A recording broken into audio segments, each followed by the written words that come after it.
El sol de justicia de Sevilla caía como un mazo de plomo sobre la plaza de armas, pero el frío que atenazaba el pecho de Isabela de la Cruz no tenía nada que ver con el clima andaluz.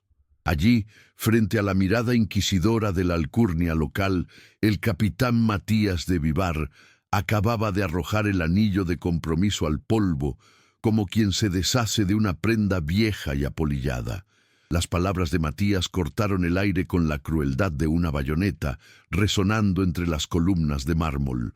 Una mujer sin dote es una carga que ningún hombre de honor puede permitirse arrastrar.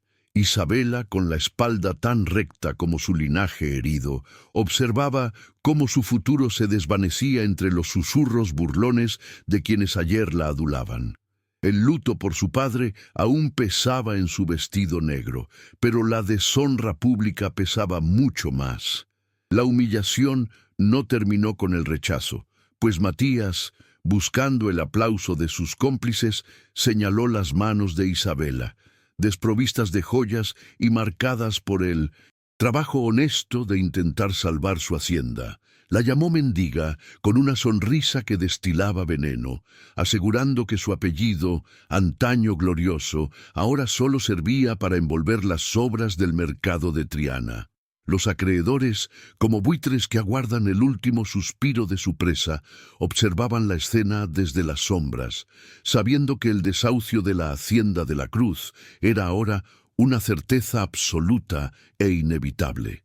Isabela sintió el impulso de llorar, de esconderse de aquellas miradas que la diseccionaban con desprecio, pero algo en su interior, una chispa de la antigua hidalguía de sus ancestros, le impidió bajar la cabeza ante la tiranía de la ambición. Caminando de regreso hacia sus tierras, que ahora sentía como un territorio ajeno y agonizante, Isabela se encontró con el vacío absoluto de la soledad social. El capitán Matías no solo le había arrebatado su promesa de estabilidad, sino que había envenenado su reputación, convirtiéndola en un paria dentro de su propia ciudad, una mercancía dañada que nadie quería comprar. Al llegar a los límites de su propiedad, contempló los campos de olivos que su padre tanto amó, ahora agostados por la falta de inversión y la codicia de los prestamistas. El mundo parecía haberse confabulado para borrarla del mapa, para convertirla en una anécdota de decadencia y miseria en los salones de té. Sin embargo, en medio de ese paisaje desolador y polvoriento, el destino estaba a punto de cruzar su camino con una presencia inesperada y misteriosa. ¿Sientes la tensión? Esta es solo la primera prueba que Isabela enfrentará en su camino hacia la justicia. Si quieres descubrir cómo una mujer traicionada se convierte en la estratega más temida del ducado, suscríbete ahora para no perderte ni un segundo de esta batalla épica. Y cuéntame, ¿alguna vez has sentido que la injusticia te obliga a ser más fuerte de lo que creías posible? Pero en este instante de absoluta vulnerabilidad, un gemido ahogado surgió de entre los matorrales que bordeaban el camino real, rompiendo el silencio sepulcral de la tarde. Isabela, olvidando por un momento su propia miseria, se internó en la maleza para encontrar a un hombre tendido en el suelo, con las vestiduras rasgadas y el rostro cubierto de barro y sangre. No parecía un caballero, sino un humilde viajero que había sido víctima de los bandoleros que infestaban las rutas andaluzas, o quizás algo peor. Sus manos eran toscas, pero sus facciones, a pesar de la suciedad, poseían una nobleza intrínseca que no encajaba con su apariencia de indigente desvalido. Isabela se arrodilló sobre la tierra seca, sin importarle que su último vestido decente se manchara, y buscó con urgencia el pulso de aquel extraño que la vida le enviaba. El hombre abrió los ojos brevemente, revelando una mirada gris como el acero que pareció traspasar el alma de Isabela, una mirada cargada de un dolor antiguo y una sabiduría inquietante. Ella no lo sabía, pero aquel hombre al que todos llamarían vagabundo era Alejandro, el duque de Alba, oculto bajo el disfraz de la pobreza para desenmascarar las sombras de su propio reino. Isabella, movida por una compasión que no conocía de rangos ni de títulos, utilizó el poco agua que le quedaba en su cantimplora para refrescar sus labios agrietados. En su mente, la voz de su padre le recordaba que la verdadera nobleza se mide en los actos de misericordia, no en el peso del oro acumulado en los cofres. A pesar de que ella misma estaba a punto de perderlo, Dodo decidió que no dejaría morir a aquel hombre en el camino. Con una fuerza que nació de su propia desesperación, Isabella ayudó a Alejandro a ponerse en pie, sirviendo de apoyo humano para aquel gigante herido que apenas podía sostenerse por sí mismo. Lo llevó con lentitud hacia la cabaña de los antiguos capataces, el único refugio que los acreedores aún no habían sellado con sus lacres de embargo y codicia. El esfuerzo físico era agotador, pero ella se negaba a rendirse, encontrando en la tarea de salvar a otro una distracción necesaria para su propia alma atormentada. Alejandro, fingiendo una debilidad mayor de la que realmente sentía para poner a prueba el corazón de su salvadora, observaba en silencio la determinación de aquella mujer. Era una danza extraña entre dos seres despojados de todo, uno por el destino y otro por voluntad propia, unidos por la necesidad de sobrevivir. Al llegar al refugio, Isabella gastó su última moneda, aquella que guardaba para su última cena, antes del desahucio, en comprar ungüentos y medicinas rudimentarias en la botica más cercana. No se detuvo a pensar en las consecuencias de su generosidad, pues para ella, aquel hombre era el único ser en el mundo que no la miraba con juicio ni desprecio.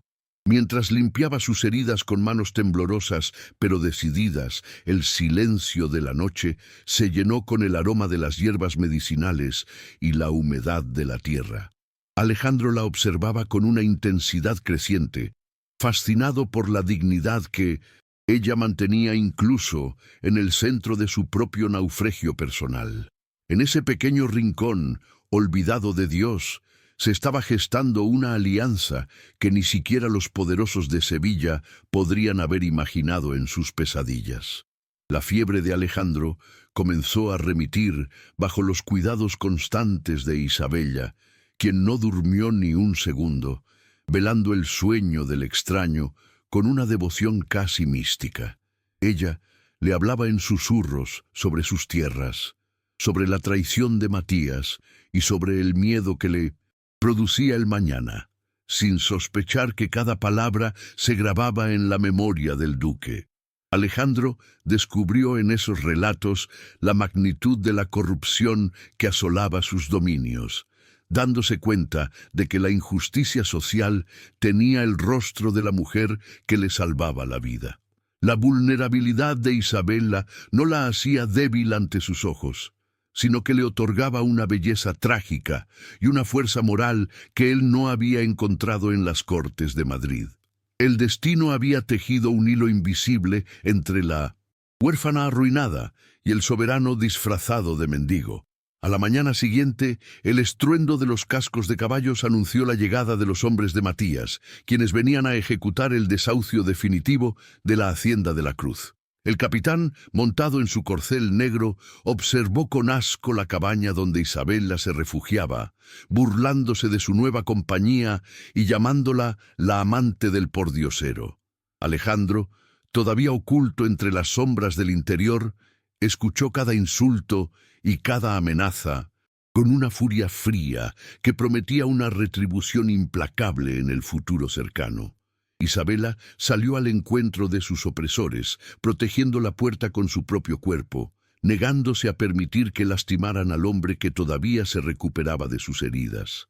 Era una imagen de desafío absoluto, una pequeña figura de seda negra frente a un ejército de hombres armados con papeles legales y falta de escrúpulos. El capitán Matías, disfrutando de su victoria momentánea, ordenó que todas las pertenencias de Isabela fueran arrojadas al camino, incluyendo los retratos de sus antepasados y el libro de cuentas de la familia. Isabela contempló cómo su historia se convertía en escombros bajo las botas de los soldados, sintiendo que su identidad se desvanecía junto con las paredes de su hogar ancestral. Pero en el último momento, antes de que el capitán pudiera ordenar su arresto por desacato, la mano firme de Alejandro se posó sobre el hombro de la joven. El hombre que ayer apenas podía respirar, ahora se mantenía erguido con una presencia que, a pesar de sus harapos, irradiaba un poder telúrico y amenante. Sus ojos se clavaron en los de Matías con una promesa de ruina total que hizo que el capitán, por un segundo, sintiera un escalofrío. La expulsión fue un espectáculo de crueldad refinada que los vecinos de las fincas colindantes observaron con una mezcla de lástima y alivio, temerosos de que la mancha de la pobreza fuera contagiosa. Isabela, con el poco equipaje que pudo rescatar entre el fango, caminó junto a Alejandro hacia la linde de sus tierras, sintiendo como cada paso la alejaba de la única vida que conocía. El capitán Matías, desde la seguridad de su silla de montar, soltó una carcajada que resonó como un látigo, gritando que el barro era el lugar natural para quienes no saben honrar las deudas. A pesar del dolor, Isabela no derramó una sola lágrima. Su pena se había transformado en un frío cristalino que le permitía observar la realidad con una lucidez desconocida. Alejandro, caminando a su lado con una cojera simulada, admiraba el silencio de la mujer que, habiendo sido despojada de su palacio, caminaba con la dignidad de una reina en el exilio. Se refugiaron en una pequeña taberna en las afueras de Sevilla, un lugar donde el humo del tabaco y el olor a vino agrio ocultaban las conversaciones de los desesperados. Isabela, utilizando sus conocimientos de administración, comenzó a buscar la forma de sobrevivir, ofreciendo sus servicios para llevar la contabilidad de los pequeños comerciantes de la zona. Alejandro, mientras tanto, desaparecía durante las mañanas, asegurando que buscaba trabajos manuales, cuando en realidad se reunía con sus informantes secretos para tejer la red que atraparía a Matías. En esas noches de paredes delgadas y suelos de madera crujiente, la complicidad entre ambos creció al calor de una sola vela que iluminaba sus rostros cansados. Ella descubrió en aquel mendigo a un hombre con una elocuencia sorprendente, alguien que hablaba de la justicia social no como un concepto abstracto, sino como una necesidad vital de la tierra. La vida en la penuria le enseñó a Isabela que la verdadera libertad no residía en las joyas, sino en la capacidad de no deberle nada a nadie, ni siquiera la mirada.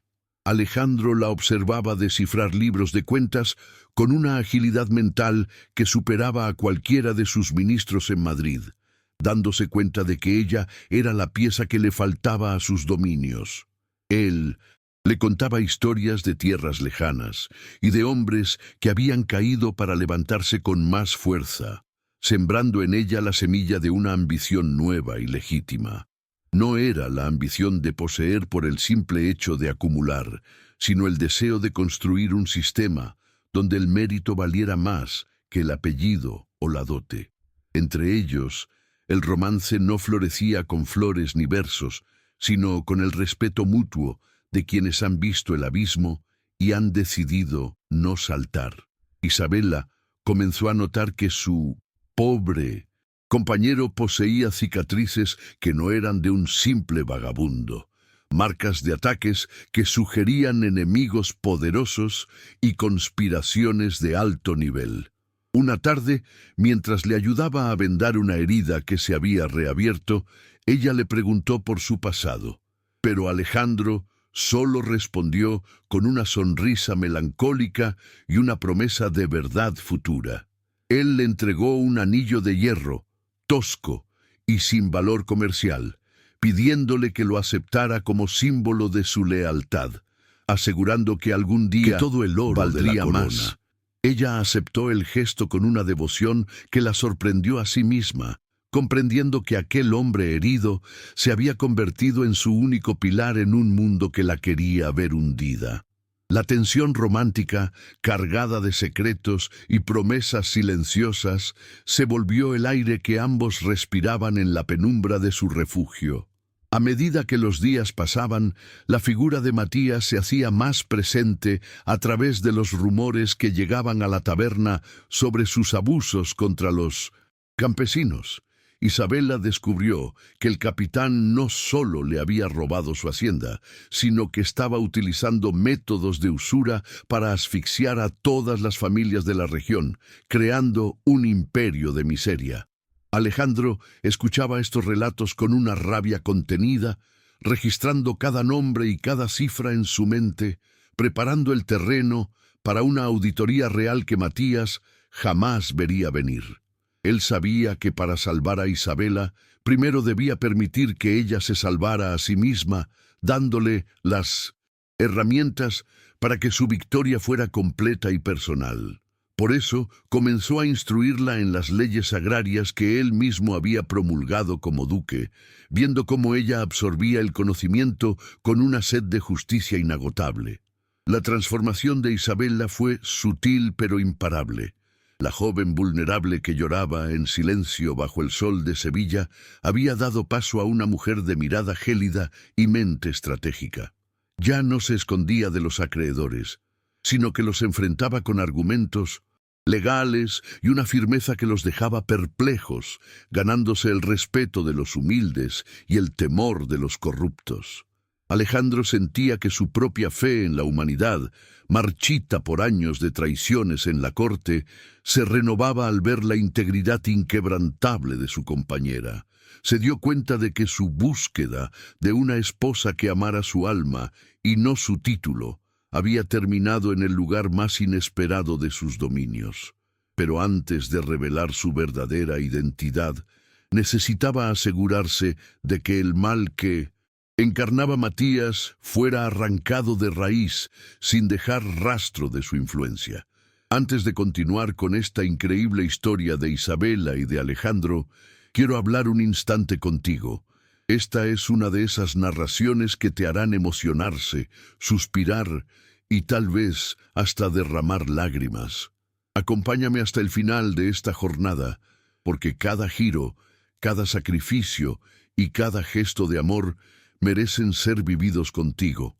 Cuéntame en los comentarios desde qué lugar del mundo estás escuchando este relato. Es hermoso imaginar esta historia llegando a tantos rincones diferentes, uniendo corazones a través de la emoción. Aprovecha y suscríbete a nuestro canal para seguir disfrutando de historias de época, siempre llenas de amor, aventura, intrigas y redención. Aquí cada detalle está pensado para tocar tu alma y llevarte a viajar en el tiempo. Quiero agradecerte de corazón por toda la atención y el cariño que has dedicado a cada capítulo. Es por ustedes que todo esto tiene sentido, y con ustedes quiero seguir compartiendo muchas otras jornadas emocionantes. El momento de mayor tensión llegó cuando el capitán Matías, enterado de que Isabela seguía en los alrededores, decidió presentarse en la taberna para infligirle una última humillación pública frente a sus nuevos conocidos. Entró en el recinto con sus botas relucientes, haciendo un contraste violento con la sencillez del lugar, y arrojó un puñado de monedas de cobre al suelo, exigiendo que Isabela le sirviera como una moza. Alejandro, sentado en un rincón oscuro, cerró los puños con tal fuerza que sus nudillos se tornaron blancos, pero una mirada de Isabela lo detuvo en seco, pidiéndole que no interviniera todavía. Ella se acercó a las monedas, pero en lugar de recogerlas, las pisó con fuerza y miró a Matías directamente a los ojos, asegurándole que el dinero obtenido por el robo no tenía valor legal en su presencia. La audacia de la joven provocó un silencio absoluto en la taberna, desafiando el orden social, establecido con una sola frase cargada de veneno. Matías, enfurecido por el desplante, amenazó con incendiar la taberna si Isabela no se arrodillaba ante él para pedir perdón por su insolencia, demostrando que su poder no conocía límites éticos. Alejandro se levantó entonces, su sombra proyectándose larga y amenante sobre la pared, y se interpuso entre el capitán y la mujer con una calma que resultaba mucho más aterradora que cualquier grito. Con una voz profunda que parecía emanar del centro de la tierra, le dijo a Matías que un verdadero caballero nunca necesita forzar la obediencia de una dama. El capitán, confundido por la autoridad que emanaba de aquel hombre en harapos, retrocedió un paso, pero luego se echó a reír, llamando a Alejandro el guardián de la mendiga. Sin embargo, en el fondo de sus ojos se podía ver el destello de una duda que empezaba a corroer su confianza, una duda sobre la verdadera naturaleza de su adversario. Esa noche, tras el altercado, Alejandro e Isabela compartieron un momento de vulnerabilidad extrema bajo el cielo estrellado de Andalucía, lejos de las miradas curiosas de la taberna. Ella le confesó que, a pesar de su fuerza externa, sentía que el mundo la estaba devorando lentamente y que temía que su lucha fuera en vano contra enemigos tan poderosos. Alejandro la tomó de las manos, sintiendo la calidez de su piel contra la suya, y le aseguró que la justicia no siempre llega rápido, pero que cuando lo hace, es como un incendio que purifica todo a su paso. Fue la primera vez que la tensión romántica se manifestó de forma física, con un roce que quemó más que el sol de Sevilla, marcando el inicio de una alianza indestructible. Isabela sintió que, por primera vez en su vida, alguien la veía no por su dote o su nombre, sino por la esencia pura de su ser. El duque, sintiendo que el tiempo de las máscaras estaba llegando a su fin, comenzó a darle pistas más claras a Isabela sobre cómo desmantelar el imperio financiero de 1900. Matías, utilizando términos técnicos que ella anotaba con fervor, descubrieron juntos que el capitán había estado desviando fondos destinados a la corona para comprar las deudas de los agricultores, un delito de alta traición que podría llevarlo directamente al patíbulo. Isabela se convirtió en la mano ejecutora de un plan que se gestaba en las sombras, visitando a los campesinos oprimidos y recolectando pruebas firmadas de los abusos cometidos por el capitán. La comunidad, al ver que la hija de su antiguo señor seguía luchando por ellos, comenzó a brindarle información crucial que Matías creía haber enterrado bajo capas de miedo. La red de resistencia estaba lista y solo faltaba el golpe final para derribar al tirano de su pedestal de oro.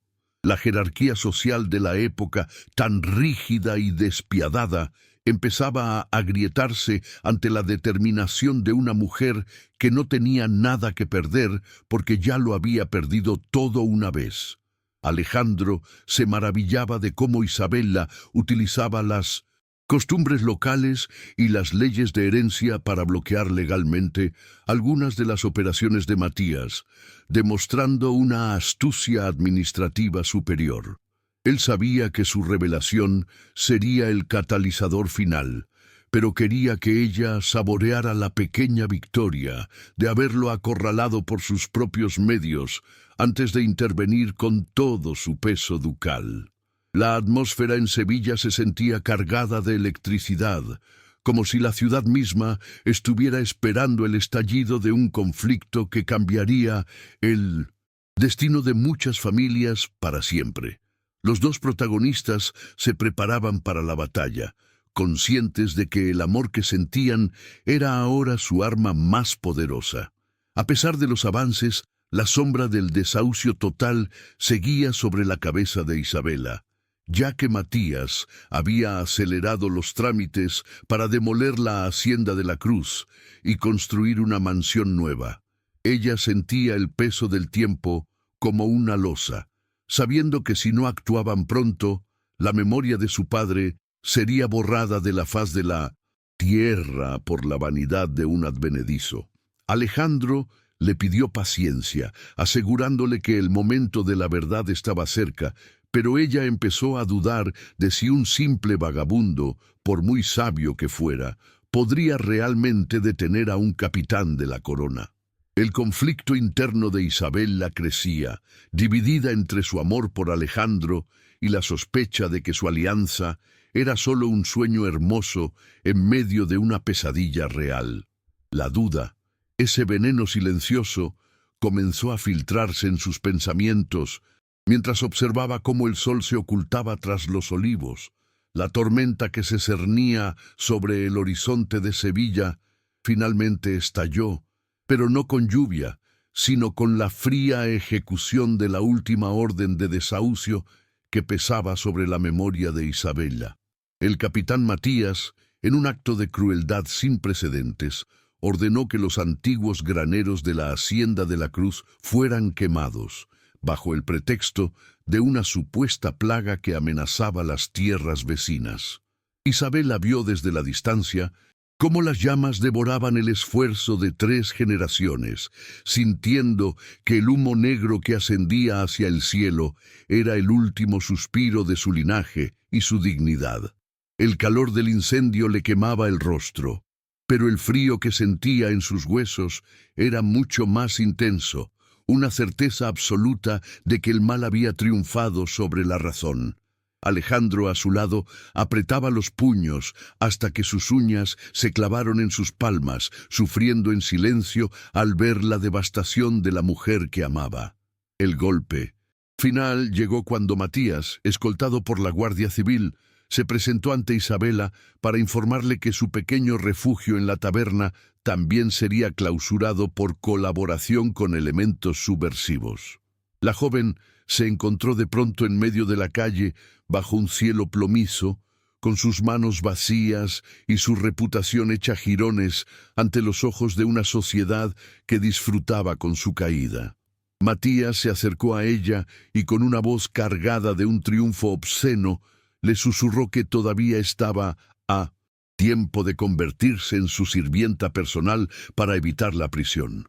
Isabela lo miró con un desprecio tan puro que el capitán retrocedió un paso, pero la realidad era innegable. No tenía casa, no tenía dinero, y su único aliado era un hombre que, a ojos del mundo, no valía más que el polvo del camino. El abismo se abría bajo sus pies con una profundidad aterradora y oscura. Se refugiaron en una cueva natural a las orillas del Guadalquivir, un lugar húmedo y sombrío que simbolizaba el punto más bajo de su existencia material y espiritual. Allí, rodeada por el sonido constante del agua que golpeaba las rocas, Isabela se permitió finalmente desmoronarse, llorando por todo lo que había perdido y por la impotencia de no poder defender su honor. Alejandro la sostuvo entre sus brazos, dejando que su llanto empapara su camisa raída, sintiéndose el hombre más miserable del mundo por no poder detener aquel dolor de inmediato sin arruinar su plan maestro. El silencio de la cueva solo era roto por los sollozos de la joven, quien sentía que cada lágrima era un fragmento de su antigua identidad que se perdía para siempre en la oscuridad. La heroína, que una vez fue el orgullo de Sevilla, ahora se encontraba reducida a la mínima expresión de la existencia humana. La falta de alimentos y el frío de la humedad empezaron a hacer mella en la salud de Isabela, quien comenzó a arrepentirse de haber arrastrado a Alejandro a su propia desgracia.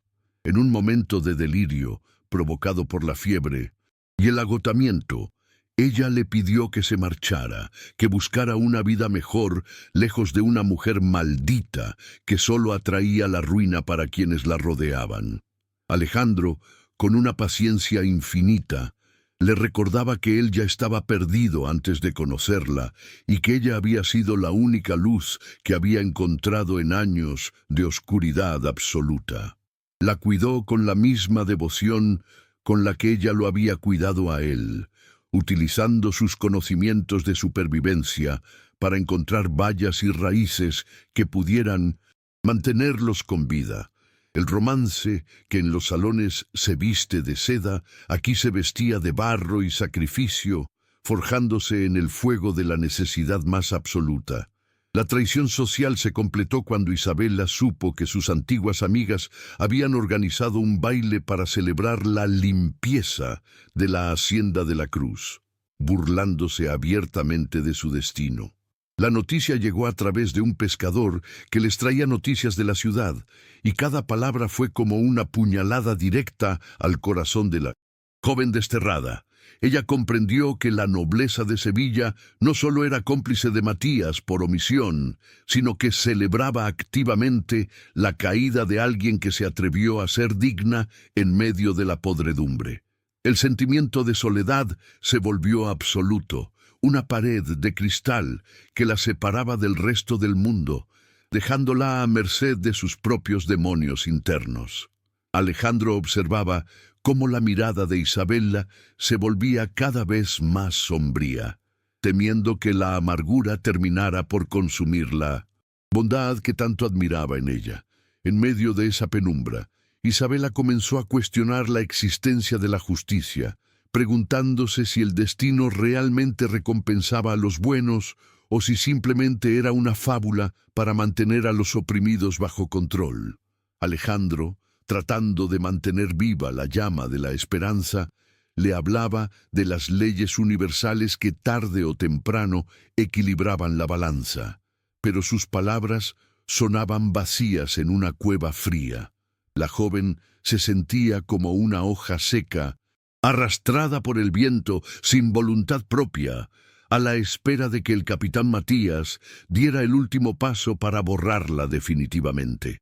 El hambre y la fatiga erosionaban su voluntad de luchar, y por primera vez Isabela consideró que rendirse ante la propuesta de Matías sería la única forma de que Alejandro no muriera de inanición.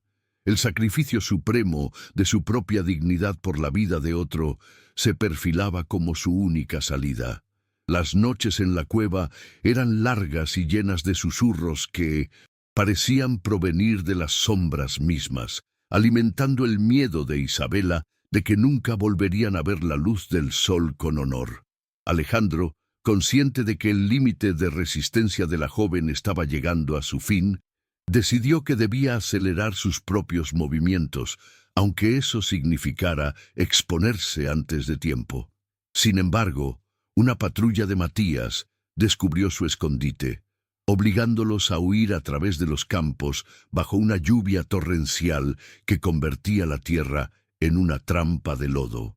Isabela tropezó y cayó repetidamente, sintiendo que la tierra misma quería reclamarla, mientras los gritos de los soldados resonaban cada vez más cerca en la oscuridad. Alejandro la cargó sobre sus hombros, corriendo con una fuerza desesperada, mientras las balas de los mosquetes silbaban cerca de sus cabezas, marcando el inicio de una persecución implacable. Lograron esconderse en un granero abandonado, tiritando de frío y con la ropa destrozada por las zarzas del camino, en un estado de vulnerabilidad que rayaba en la desesperación total. Isabela miró sus manos, una vez delicadas y ahora llenas de cortes y suciedad, y rompió a reír con una carcajada histérica que ocultaba el dolor más profundo. Se burló de su propia alcurnia, de su nombre y de la dote que nunca tuvo, sintiendo que la humillación había llegado a su punto culminante y que ya no quedaba nada que pudieran arrebatarle. Alejandro la abrazó con fuerza, tratando de transmitirle un calor que él mismo estaba perdiendo, jurándole por su vida que aquel sería el último día que pasarían en la miseria. Pero las promesas, en ese momento, parecían tan frágiles como el cristal frente al poder militar y económico de sus enemigos. La sensación de derrota era tan espesa que se podía palpar en el aire húmedo del granero, donde el olor a paja podrida se mezclaba con el de la desesperación humana. Isabela cerró los ojos y deseó no despertar, prefiriendo la paz del olvido a la tortura de seguir siendo el hazmerreír de una provincia entera que la señalaba con el dedo. Alejandro, viendo el vacío en los ojos de la mujer que amaba, sintió un odio por Matías que superaba cualquier motivo político o financiero que hubiera tenido antes. Entendió que la verdadera guerra no era por las tierras ni por los impuestos, sino por el alma de una mujer que el sistema estaba intentando destruir sistemáticamente. Se arrodilló ante ella, en el suelo sucio, y le pidió perdón en silencio por haber permitido que las cosas llegaran tan lejos en su afán de justicia perfecta. En la profundidad de esa noche, Isabela soñó con su padre y con la hacienda de la Cruz en sus días de gloria, cuando los campos estaban verdes y la risa llenaba los pasillos de mármol. Al despertar y encontrarse en la miseria, el contraste fue tan violento que sintió un impulso físico de rendirse y entregarse a las autoridades para terminar con el sufrimiento. Alejandro la observaba con una preocupación creciente, sabiendo que el espíritu de Isabela estaba a punto de quebrarse de forma irreparable si no ocurría un milagro. La vulnerabilidad de la protagonista era total, una flor pisoteada en el barro que ya no encontraba fuerzas para buscar el sol. La oscuridad no era solo externa, sino que se había filtrado en su corazón, apagando la última chispa de resistencia que le quedaba frente a la crueldad del capitán. La mañana trajo consigo un frío helador que parecía anunciar el fin de sus esperanzas, mientras los sonidos de la ciudad a lo lejos recordaban que la vida seguía para todos los demás. Isabela intentó ponerse en pie, pero sus piernas fallaron, cayendo de rodillas sobre la paja fría, simbolizando su derrota absoluta ante las circunstancias que la habían sobrepasado. Alejandro, con el corazón desgarrado, se dio cuenta de que no podía esperar ni un minuto más para actuar, pues la vida de Isabela se le escapaba entre los dedos. Él sabía que revelar su secreto ahora podría salvarla físicamente, pero temía que ella nunca le perdonara por haberla dejado sufrir tanto tiempo solo por una prueba de lealtad. El dilema moral del duque se intensificaba mientras el rostro de Isabela se volvía cada vez más pálido bajo la luz grisácea del amanecer. Este es el momento más oscuro de Isabela. La traición la ha llevado al límite, pero aquí es donde comienza su verdadera transformación. Si tu corazón late más rápido esperando su venganza, si necesitas ver cómo la duquesa convierte su dolor en poder, presiona ese botón de suscripción, porque lo que viene a continuación cambiará todo. Dime en los comentarios, ¿qué harías tú en el lugar de Isabela? ¿Perdonarías o lucharías hasta el final? Y justo cuando Isabela parecía haber aceptado su destino final de miseria y olvido, un descubrimiento accidental entre los escombros del granero cambió el curso de su pensamiento. Encontró una vieja caja de metal que contenía cartas y documentos pertenecientes a los antiguos propietarios del lugar, revelando conexiones secretas entre Matías y un grupo de falsificadores de tierras. Al leer aquellos papeles, con sus ojos cansados, Isabela sintió que una llama de rabia pura comenzaba a sustituir al frío de la desesperación que la había dominado. No era solo su hacienda la que estaba en juego, sino la vida de cientos de familias que habían sido engañadas por el mismo hombre que ahora intentaba comprar su virtud. La resiliencia, que parecía haberse extinguido, comenzó a brotar de nuevo en su pecho con una fuerza renovada y peligrosa. La mirada de Isabela cambió, perdiendo la bruma del llanto para adquirir el brillo del acero, una transformación que Alejandro notó de inmediato con una mezcla de asombro y alivio. Ella no le pidió comida ni calor, sino que le mostró los documentos y le preguntó si, con su conocimiento del mundo, aquello podría ser la llave para destruir a Matías. Alejandro sonrió por primera vez en días, viendo cómo la mujer que él amaba recuperaba su voz en medio de las cenizas de su propia destrucción. La vulnerabilidad se convirtió en el combustible para un incendio que Isabela estaba dispuesta a propagar por toda Sevilla, sin importarle las consecuencias. Ya no era la víctima que pedía clemencia, sino la estratega que buscaba la vulnerabilidad de su enemigo para asestar el golpe definitivo. Isabela comenzó a trazar un plan de ataque utilizando los nombres y las fechas que aparecían en los documentos, demostrando una frialdad administrativa que dejó a Alejandro impresionado.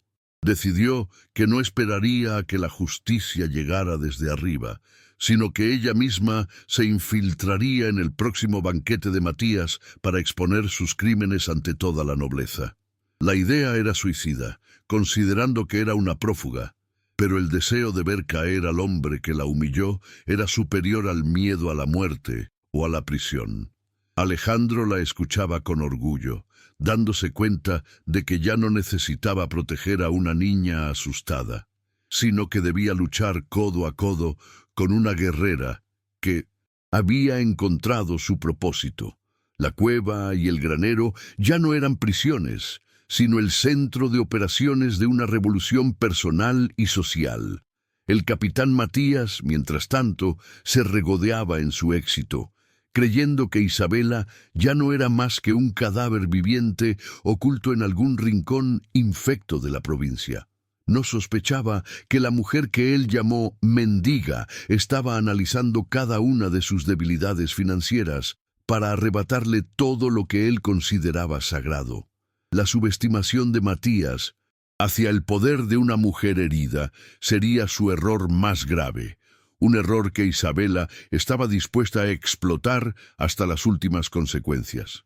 Ella se preparaba mentalmente para el enfrentamiento, practicando sus palabras y refinando su porte, decidida a entrar en el palacio no por la puerta trasera, sino por la gran entrada principal.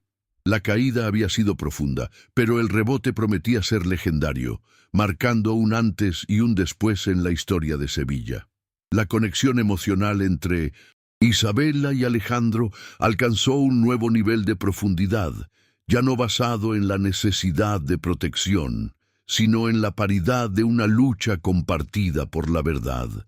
Se miraron a los ojos en la penumbra del granero, reconociendo que sus vidas estaban entrelazadas por un vínculo que superaba cualquier contrato social o título nobiliario.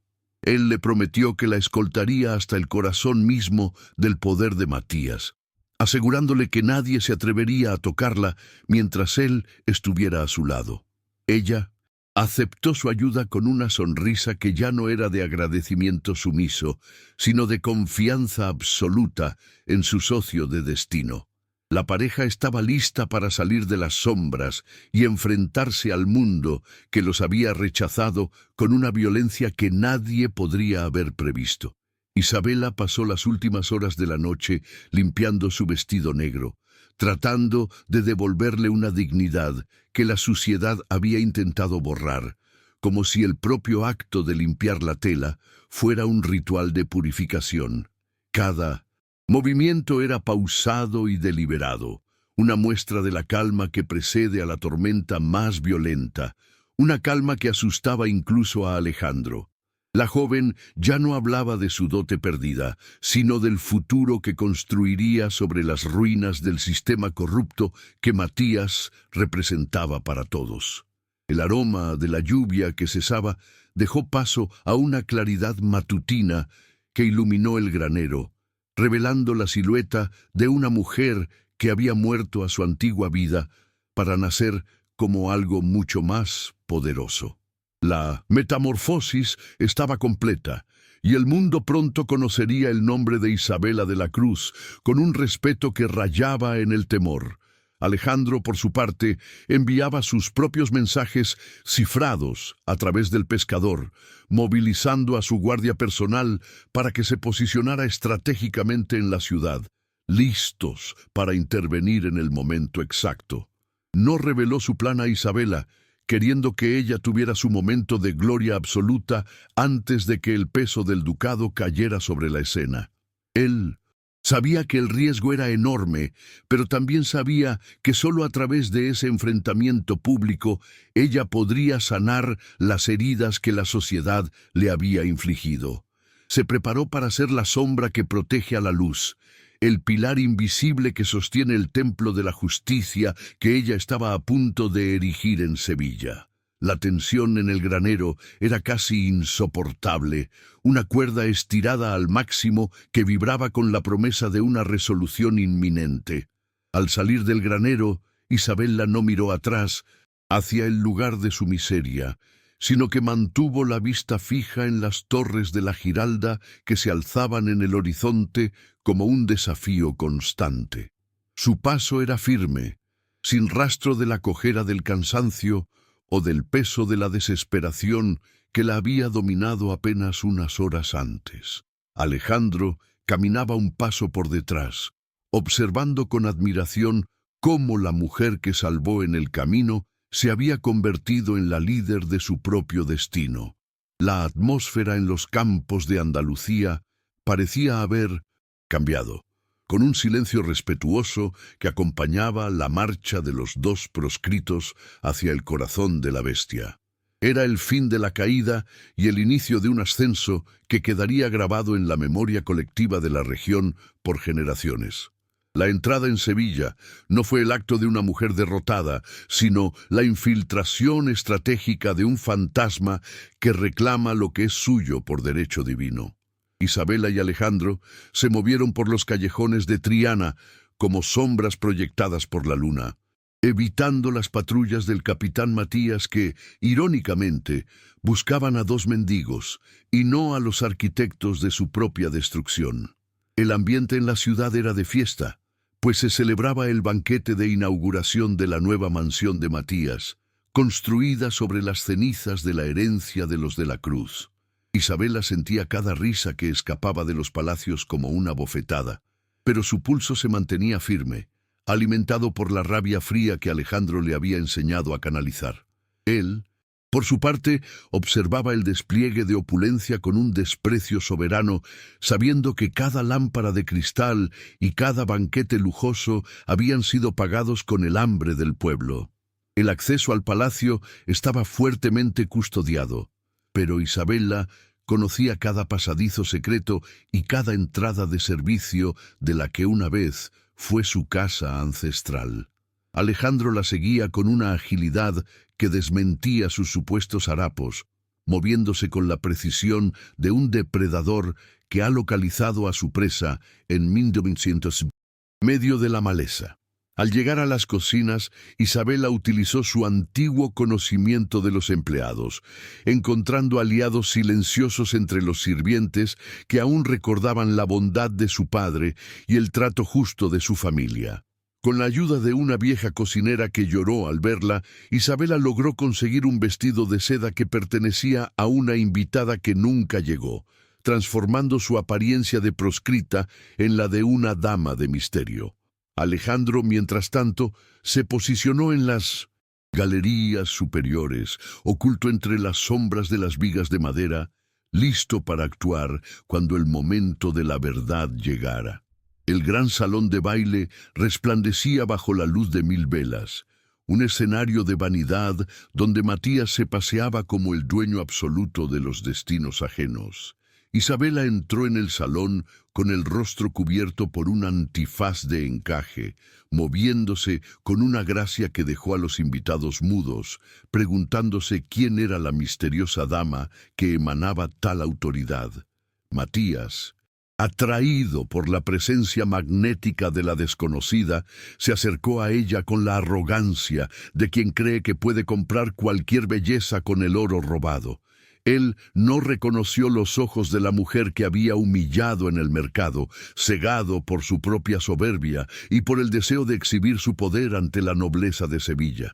Isabella permitió que él la guiara hacia el centro de la pista, sintiendo el contacto de sus manos como el roce de una serpiente, mientras esperaba el segundo exacto para desenmascarar la infamia. En medio del baile, Isabella comenzó a susurrarle al oído a Matías detalles específicos de sus transacciones ilegales. mencionando fechas, nombres de cómplices y las cantidades exactas que había desviado de la corona. El rostro del capitán se tornó pálido, pasando de la lascivia al terror en cuestión de segundos, al darse cuenta de que la mujer frente a él poseía secretos que podrían llevarlo al garrote vil. Ella se quitó el antifaz con un movimiento lento y teatral, revelando su identidad ante toda la concurrencia, que soltó un grito colectivo de asombro y escándalo. «No soy una mendiga, Matías», sentenció ella con una voz que resonó en cada rincón del palacio. «Soy la administradora de tu ruina y la voz de todos aquellos a quienes has despojado de su hogar». La música se detuvo en seco, dejando un silencio sepulcral donde solo se escuchaba la respiración agitada del traidor. Matías, acorralado por las pruebas que Isabela empezó a mostrar públicamente, intentó ordenar a sus guardias que la detuvieran, acusándola de robo y difamación. Pero antes de que los soldados pudieran dar un paso, una voz potente y cargada de una autoridad incuestionable descendió desde las galerías superiores, congelando a todos los presentes en sus sitios. Alejandro emergió de las sombras, despojándose de su capa raída para revelar una casaca de seda negra con la insignia del Ducado de Alba, bordada en hilos de plata y zafiro.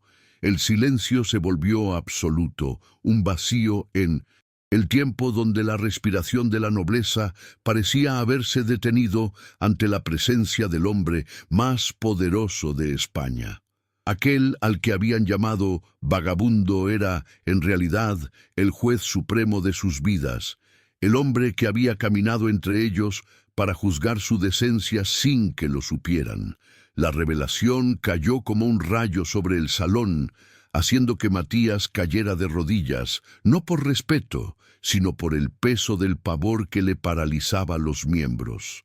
Alejandro caminó hacia Isabela y, frente a los ojos incrédulos de todos, se arrodilló ante ella, tomando su mano con una ternura que contrastaba con la frialdad que dirigía hacia el resto de la habitación. Le entregó el sello ducal, el símbolo máximo de su poder, otorgándole autoridad total sobre las finanzas del ducado y sobre el juicio que estaba por comenzar contra los corruptos. Isabela sintió que el mundo daba un vuelco, comprendiendo en ese instante que Alejandro no solo la había salvado, sino que la había elevado a una posición desde donde nadie volvería a humillarla jamás. La dote que le faltaba no era oro, sino la justicia que el duque ponía ahora en sus manos para que ella misma la ejecutara. ¿Viste ese giro? La verdad que acaba de revelarse lo cambia todo entre Isabela y Alejandro. Pero este es solo el comienzo de una alianza que desafiará a los más poderosos. Si estás tan enganchado como yo al escribir esta historia, suscríbete para que YouTube te avise cuando suba el próximo capítulo. Porque cuando dos almas heridas se unen por la justicia, el enemigo no tiene oportunidad. Comparte en los comentarios. ¿Crees que Alejandro merece una segunda oportunidad?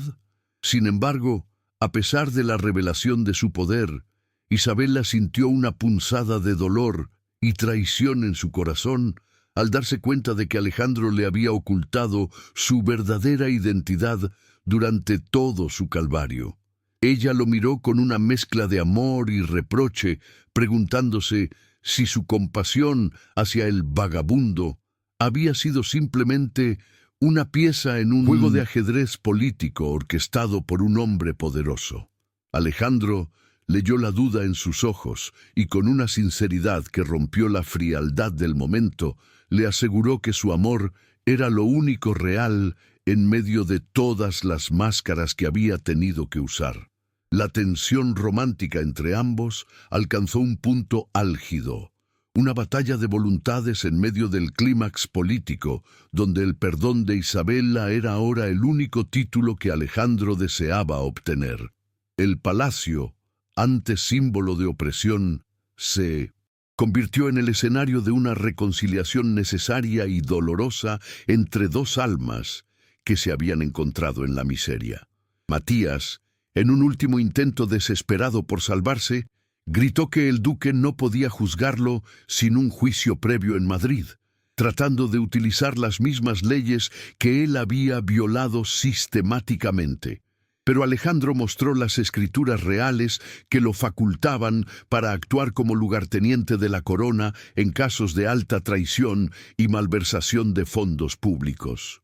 Las pruebas que Isabela había recolectado eran tan contundentes que no dejaban espacio para la defensa, pintando un cuadro de corrupción que avergonzaba incluso a los aliados más cercanos del capitán.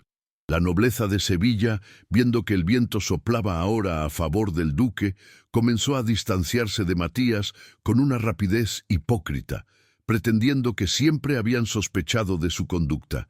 Isabela observaba este espectáculo de falsedad con un asco infinito, dándose cuenta de que la verdadera nobleza estaba en la cueva donde ella y Alejandro casi mueren de frío. El duque ordenó que se sellaran todas las puertas del palacio, convirtiendo el banquete de Matías en una prisión dorada para todos los cómplices del sistema de usura. Los invitados, aterrados por perder sus propios privilegios, empezaron a ofrecer información contra el capitán, tratando de comprar el favor de Alejandro con traiciones mutuas que revelaban la bajeza de su clase. Isabela se mantuvo firme al lado de Alejandro, utilizando su conocimiento de los libros de cuentas para desmentir las mentiras de los aristócratas, demostrando que ella era la verdadera experta en la gestión de aquellas tierras. Su evolución de personaje pasivo a estratega activa estaba completa, siendo ella quien dirigía el interrogatorio con una precisión quirúrgica que dejaba a los hombres poderosos sin palabras. Ya no era la mujer que pedía limosna, sino la jueza que dictaba el destino de quienes la despreciaron. La noche avanzaba y el salón de baile se transformaba en un tribunal improvisado, donde cada secreto oscuro de la provincia salía a la luz bajo la mirada implacable del duque de Alba. Alejandro, aunque mantenía su postura majestuosa, no apartaba la vista de Isabela, temiendo que la carga de la revelación fuera demasiado pesada para su alma todavía herida por el luto. Él le ofreció retirarse a sus aposentos reales, pero ella se negó, insistiendo en presenciar el final de la caída de Matías y en asegurar que cada campesino oprimido recibiera justicia. Su empatía hacia los más débiles no se había borrado con el poder, sino que se había fortalecido, convirtiéndose en el motor de su nueva autoridad. La conexión entre los protagonistas se reafirmaba en cada decisión compartida, creando un nuevo tipo de liderazgo basado en la verdad y el sacrificio personal. Isabela enfrentó a Matías una última vez, entregándole las mismas monedas de cobre que él le había arrojado en la taberna, diciéndole que ahora eran ellas las que pagarían su última voluntad antes de ser llevado a prisión. El gesto fue de una simetría poética que dejó al capitán destrozado, comprendiendo que su caída no había sido solo política, sino moral y absoluta frente a la mujer que subestimó. Los guardias reales, que habían estado infiltrados entre los sirvientes, se rebelaron finalmente, tomando custodia de los bienes confiscados y escoltando a los traidores hacia las mazmorras de la ciudad. El palacio de la Hacienda de la Cruz volvía a manos de su legítima dueña, pero con una nueva misión: ser el centro de una reestructuración que devolvería la dignidad a toda Andalucía. El giro narrativo no solo había cambiado la identidad de los personajes, sino el futuro de toda una región que ahora respiraba con libertad. Alejandro se acercó a Isabela cuando el salón comenzó a vaciarse, rodeados por el eco de una victoria que sabía a ceniza y a gloria al mismo tiempo. Él le confesó que el intento de asesinato que sufrió al principio fue orquestado por los mismos administradores que Matías sobornó, y que encontrarla a ella fue el único error de cálculo que salvó su vida. Le pidió perdón por haberla usado como escudo contra sus enemigos, admitiendo que nunca esperó enamorarse de la valentía de una mujer que no tenía nada más que su honor. Isabella lo miró largamente, procesando el hecho de que su encuentro no fue casualidad, sino un cruce de destinos marcados por el dolor y la necesidad de redención. El romance florecía ahora en un terreno más real, lejos de las fantasías de los libros de caballería, cimentado en la cruda verdad de sus cicatrices compartidas. La atmósfera en el palacio cambió, perdiendo su brillo artificial para adquirir una solemnidad sagrada, como si las paredes mismas agradecieran el regreso de la decencia a su interior. Isabella caminó hacia el balcón que daba a los campos de olivos, viendo cómo el amanecer comenzaba a teñir de oro las tierras que ella había defendido con su propia vida. Alejandro se situó a su lado, sin tocarla, respetando el espacio de la mujer que acababa de reconquistar su propio imperio mental antes que el material. Él sabía que el camino hacia la confianza total sería largo, pero estaba dispuesto a caminarlo paso a paso, demostrando que su título de duque no era nada comparado con su honor como hombre. La alianza entre la hija del hidalgo arruinado y el soberano de Alba era ahora el faro que guiaría el nuevo orden social de Sevilla.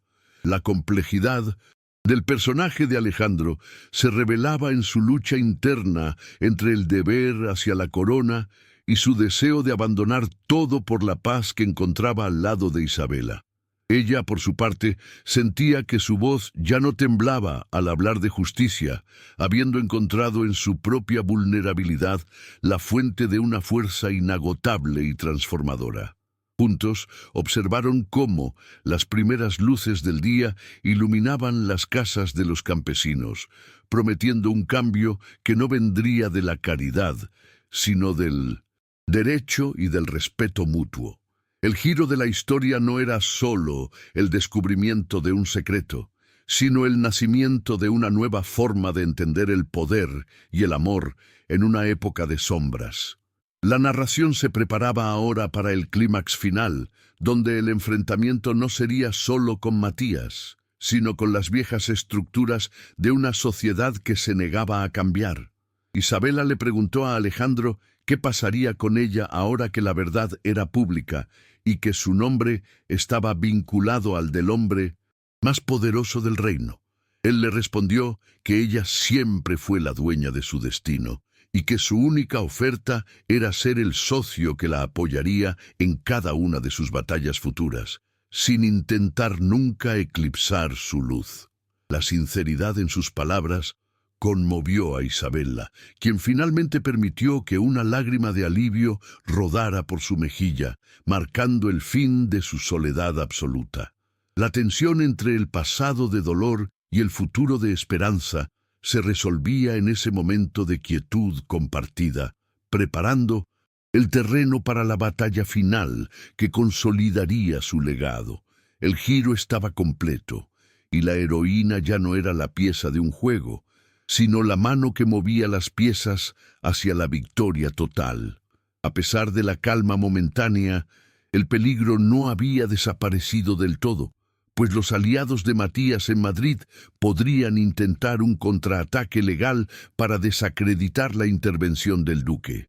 Alejandro era consciente de esto y comenzó a redactar los decretos necesarios para blindar la posición de Isabella y de las familias que ella protegía, utilizando su poder para crear un precedente jurídico histórico.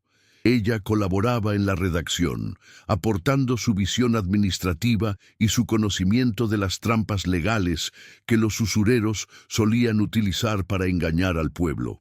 Su inteligencia se convirtió en la herramienta más valiosa del ducado, ganándose el respeto de los juristas y consejeros que Alejandro trajo consigo desde la capital.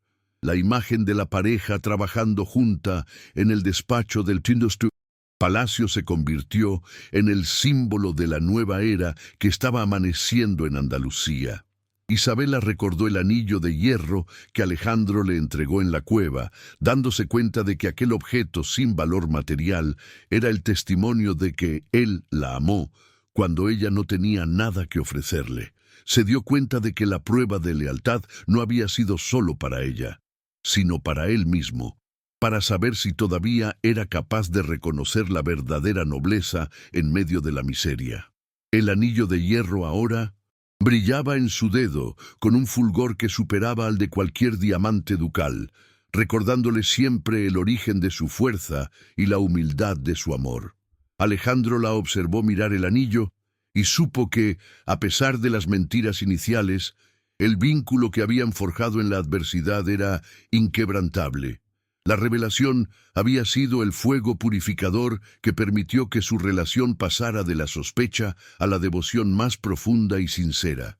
El bloque avanza hacia el final con los preparativos para el traslado definitivo de los prisioneros y la organización de la primera asamblea agraria dirigida por una mujer en la historia de la región. Isabela se preparaba para hablar ante el pueblo no como una figura distante, sino como alguien que había compartido su hambre y su frío en las cuevas del Guadalquivir. Alejandro observaba desde las sombras del despacho, orgulloso de la mujer que no necesitaba su título para mandar, sino que lo hacía por la autoridad natural de su carácter y su justicia. La atmósfera de triunfo se mezclaba con una urgencia renovada, pues sabían que la verdadera lucha por cambiar la sociedad acababa de empezar tras la caída del primer dominó. El escenario estaba listo para que el clímax final pusiera a prueba la resolución de ambos frente a las presiones externas que amenazaban su unión. Finalmente, Isabela se puso frente al espejo del gran salón, el mismo donde una vez se vio humillada por Matías, y se reconoció a sí misma como una mujer que ya no temía al futuro. Alejandro se acercó por detrás y posó sus manos en sus hombros, una imagen de unidad que se reflejaba en el cristal antiguo de la hacienda de la Cruz. «Hoy recuperamos las tierras», susurró él.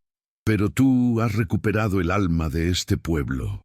Isabela asintió, sabiendo que el camino de la redención estaba pavimentado con la valentía de enfrentar la verdad, por muy dolorosa que fuera para ambos. El giro había sido el catalizador necesario para que la historia dejara de ser un drama de opresión y se convirtiera en una epopeya de justicia y amor duradero. La atmósfera en Sevilla se volvió densa y eléctrica, como el aire que precede a un terremoto que cambiará la geografía de una nación. Aunque Matías estaba bajo custodia, los remanentes de su red de corrupción, liderados por un consorcio de banqueros y terratenientes que temían perder sus privilegios, lanzaron una ofensiva final para desacreditar la autoridad del duque de Alba. Un batallón de mercenarios pagados por las sombras del antiguo régimen intentó asaltar la hacienda de la Cruz durante la madrugada, buscando destruir las pruebas físicas que Isabela había custodiado con tanto celo. El choque de los sables y el estruendo de los mosquetes rompieron la paz de los olivares, transformando la propiedad ancestral en un campo de batalla donde se decidía no solo el destino de una mujer, sino el futuro de la justicia en España. Isabela, lejos de esconderse, tomó el mando de la defensa civil, organizando a los campesinos que ahora portaban sus herramientas de labranza como armas de libertad. Alejandro, enfundado en su uniforme de combate y con la mirada gélida del guerrero que ha visto el rostro de la muerte, se situó en la vanguardia de la defensa, protegiendo el flanco más vulnerable del palacio. La lucha fue encarnizada, un baile de sombras y pólvora donde cada centímetro de terreno era disputado con una ferocidad que nacía de la desesperación y la esperanza. Isabela se movía entre los defensores, suministrando munición y atendiendo a los heridos con una calma sobrenatural que inspiraba valor en los corazones más temerosos. Ella sabía que si caían esa noche, la oscuridad de la usura regresaría para devorar Andalucía, y esa certeza le otorgaba una fuerza que superaba los límites de su cuerpo cansado. Alejandro la observaba desde el fragor de la batalla, sintiendo que su amor por ella se convertía en un escudo impenetrable que lo hacía invulnerable ante los ataques de sus enemigos. El capitán Matías, habiendo logrado escapar de su celda gracias a la traición de un guardia sobornado, apareció en el corazón del conflicto con el rostro desfigurado por el odio y la locura. Buscaba directamente a Isabela, convencido de que si lograba acabar con ella, el poder de Alejandro se desmoronaría por el peso de la pena y la pérdida. El enfrentamiento se produjo en el gran salón de baile, el mismo lugar donde una vez se celebró la infamia, ahora iluminado solo por el resplandor intermitente de los incendios exteriores. Matías blandía su espada con una técnica desesperada, gritando injurias contra la mujer que había osado desafiar el orden natural de las cosas. Isabela se mantuvo firme frente a él, armada solo con una pequeña daga y la verdad inquebrantable de su causa, mientras el aire se llenaba con el olor metálico de la sangre y el humo de la traición. La batalla está en su punto más alto. Isabela y Alejandro luchan codo a codo, pero aún no sabemos si la justicia prevalecerá. Si estás al borde de tu asiento, si necesitas ver cómo termina esta confrontación épica, asegúrate de estar suscrito. Porque historias como esta, donde el amor y la venganza se entrelazan en cada decisión, son las que compartimos aquí cada semana. ¿Quién crees que saldrá victorioso? ¿La astucia de Isabela o la crueldad de Matías? El duelo entre el duque y el capitán fue la culminación de años de injusticia y décadas de resentimiento acumulado entre dos visiones opuestas del mundo. Alejandro, herido en el costado, pero impulsado por una voluntad de hierro, logró desarmar a Matías tras una serie de estocadas que revelaron la superioridad de la técnica basada en el honor sobre la fuerza bruta de la codicia. Matías cayó al suelo, suplicando por una vida que él nunca había valorado en los demás, mientras las llamas comenzaban a lamer las cortinas de seda del salón. Isabela se interpuso entre Alejandro y el traidor, no para pedir clemencia, sino para asegurar que el juicio fuera legal y público, impidiendo que el duque se manchara las manos con una ejecución sumaria. Su sabiduría prevaleció incluso en el momento de mayor tensión, salvando el alma de Alejandro de la oscuridad de la venganza pura. Mientras el fuego amenazaba con consumir el palacio, los campesinos liderados por Isabela lograron repeler a los mercenarios, demostrando que un pueblo unido por un ideal es más fuerte que cualquier ejército pagado con oro robado. La victoria no fue solo militar, sino moral, pues los traidores se vieron abandonados por sus propios hombres al ver la determinación inquebrantable de los defensores de la hacienda. Alejandro e Isabela salieron al balcón principal en medio del humo, viendo cómo los atacantes se dispersaban hacia la oscuridad de la noche, derrotados por la luz de una verdad que ya no podía ser ocultada. La ciudad de Sevilla, despertada por el estruendo de la batalla, comenzó a movilizarse en apoyo del duque, enviando refuerzos que sellaron definitivamente la victoria de los protagonistas. El clímax había alcanzado su punto de no retorno, consolidando el poder de la pareja frente a la adversidad. En medio de las ruinas humeantes de su salón, Isabela y Alejandro se abrazaron con una intensidad que parecía querer fundir sus almas en una sola identidad indestructible. Habían sobrevivido al fuego, a la traición y a la caída más profunda, emergiendo de las cenizas como los verdaderos señores de su destino. El sacrificio de la noche había sido grande, con heridas físicas que tardarían en sanar, pero el vínculo que los unía era ahora más fuerte que cualquier corona o título nobiliario. Isabela miró a su alrededor y, a pesar de la destrucción, vio por primera vez la posibilidad de una paz real, una paz ganada con sangre y defendida con honor.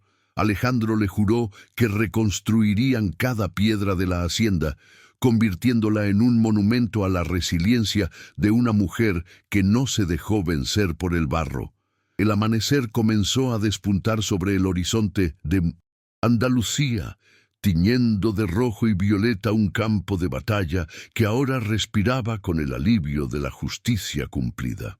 Los heridos eran atendidos en el patio central, donde Isabela se movía con la autoridad de una madre y la sabiduría de una estadista, asegurándose de que nadie fuera olvidado en la hora de la victoria. Matías, encadenado y humillado, fue llevado ante el pueblo para que todos vieran el rostro de la derrota de la tiranía. Un espectáculo que borró para siempre el miedo de los corazones de los humildes. Alejandro se mantuvo a un lado, permitiendo que fuera Isabela quien recibiera las aclamaciones, reconociendo que ella era la verdadera heroína de aquella epopeya. El clímax terminaba con la certeza de que el viejo mundo había muerto en el incendio, dejando paso a una era de esperanza y dignidad. Las cenizas del palacio aún flotaban en el aire cuando la noticia de la victoria del duque y la valentía de Isabela llegó a cada rincón de España, inspirando movimientos similares en otras provincias oprimidas. La justicia social, que una vez fue un sueño lejano en una cueva del Guadalquivir, se materializaba ahora en decretos reales que abolían las deudas usureras y devolvían las tierras a sus legítimos trabajadores. Isabela sentía que su dote, aquella que le fue negada por los hombres pequeños, se había transformado en un legado de libertad para miles de mujeres que ahora veían en ella un modelo de valentía. La transformación del dolor en poder estaba completa, y el amor que compartía con Alejandro era el sello que validaba cada sacrificio realizado en el camino. El clímax cerraba las heridas del pasado, preparando el terreno para una resolución que celebraría la vida y la continuidad. Finalmente, el silencio volvió a los Campos de Olivos, un silencio respetuoso que honraba a los caídos y celebraba a los vencedores con la calma de la justicia satisfecha. Alejandro tomó la mano de Isabela y la llevó hacia el centro de las tierras, donde un viejo olivo que sobrevivió al incendio se alzaba como un símbolo de su propia historia. Allí, bajo la luz dorada de la mañana, prometieron que su amor sería el cimiento sobre el cual se construiría una sociedad donde nadie fuera juzgado por su riqueza, sino por la nobleza de sus actos.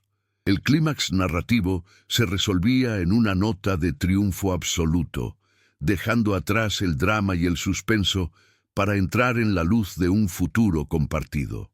La historia de la mendiga y el duque se convertía en leyenda, una leyenda que Sevilla contaría con orgullo por los siglos de los siglos.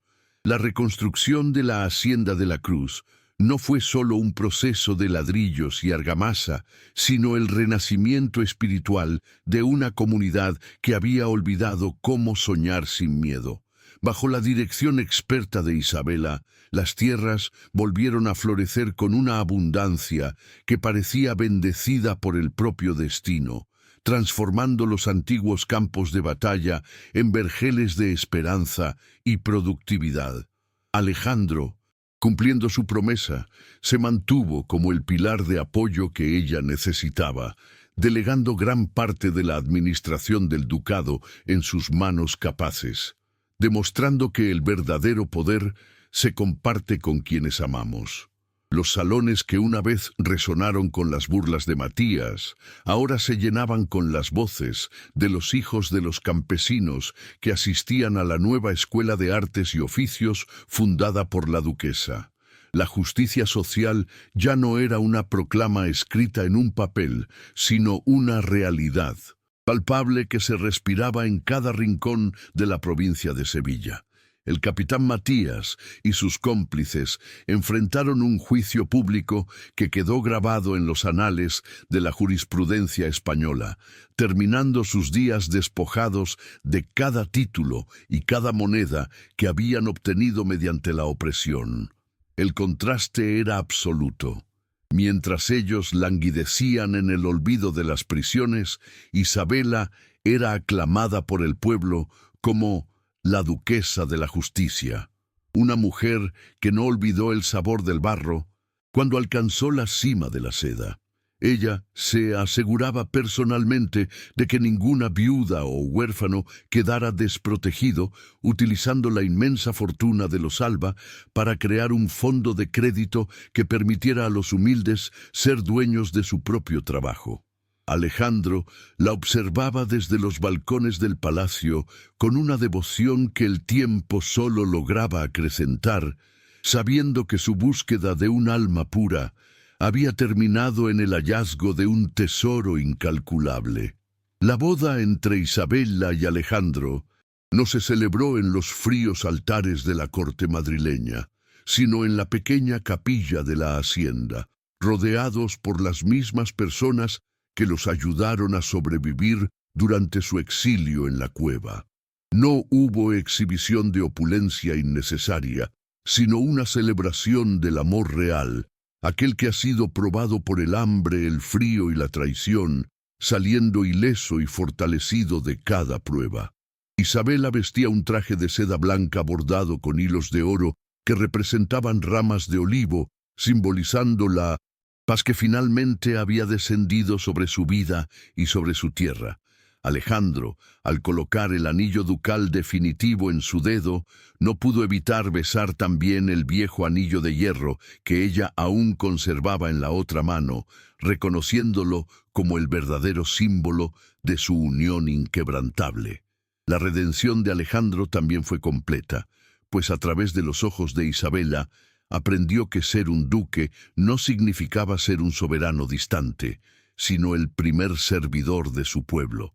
Sus cicatrices, antes fuentes de amargura y cinismo, ahora eran recordatorios de la batalla que ganaron juntos contra la oscuridad de la corrupción y el egoísmo. El amor de Isabela había suavizado las aristas de su carácter, convirtiéndolo en un hombre que, aunque poderoso, era amado por su humildad y su sentido del deber más que por su linaje. Juntos se convirtieron en el corazón de una Andalucía que empezaba a despertar hacia la modernidad, una modernidad con rostro humano y valores firmes. La paz que habitaba en su hogar se extendía como una bendición sobre todos los que tenían el honor de conocer su historia de redención y coraje.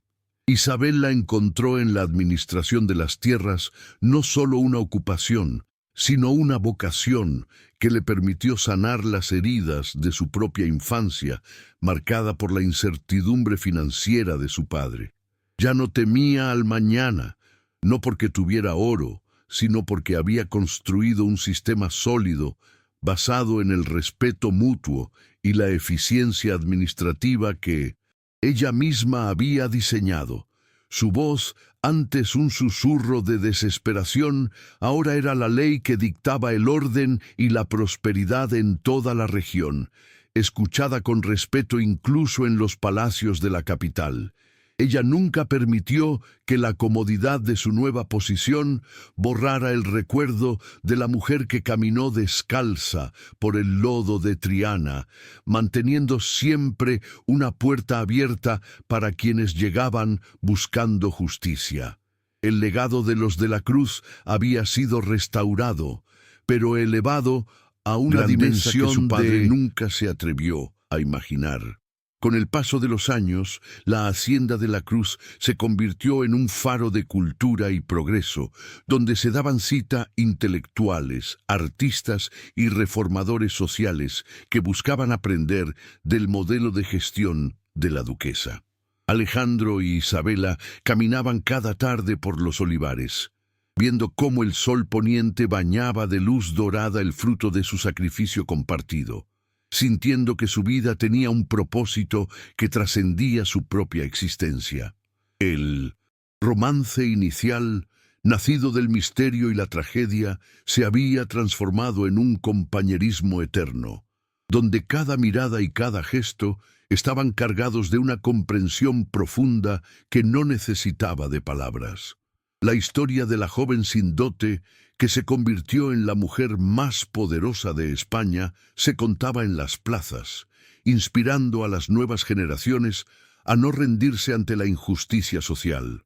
Un pequeño heredero, con los ojos grises de Alejandro y la determinación de Isabella, comenzó a correr por los pasillos del palacio, garantizando que el legado de honor y compasión continuara por muchas generaciones más.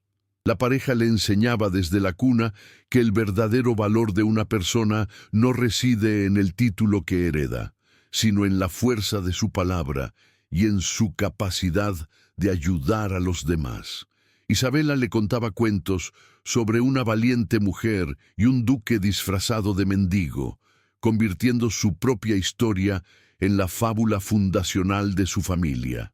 El niño crecía rodeado de amor y de una conciencia social que lo preparaba para ser un líder justo en un mundo que aún necesitaba muchas más luces como la de sus padres.